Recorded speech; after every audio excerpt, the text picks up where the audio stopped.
আসসালামু আলাইকুম, সবাই কেমন আছেন? আশা করছি ভালো আছেন। আমি আজকে ইন্দুবালা হোটেলের কচু বাটা রেসিপি বানাচ্ছি। আমার মেয়ে খেতে চেয়েছে, চলুন শেয়ার করি আপনাদের সাথে কিভাবে বানিয়েছি। অনেক মজা কচুটা।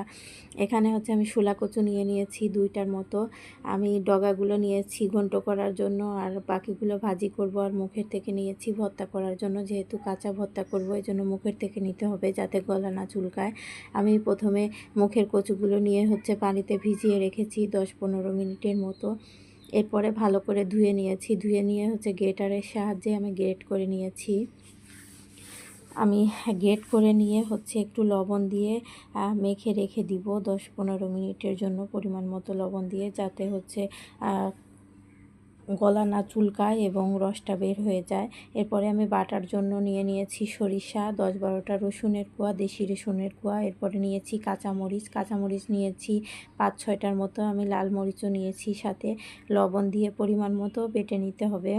এরপরে হচ্ছে যে কচুগুলো রেখেছিলাম ওটি চিপে চিপে রস বের করে ওই কচুটা নিয়ে বেটে নিতে হবে। বাটা হয়ে গেলে হচ্ছে দিয়ে দিতে হবে নারকেল কুড়া।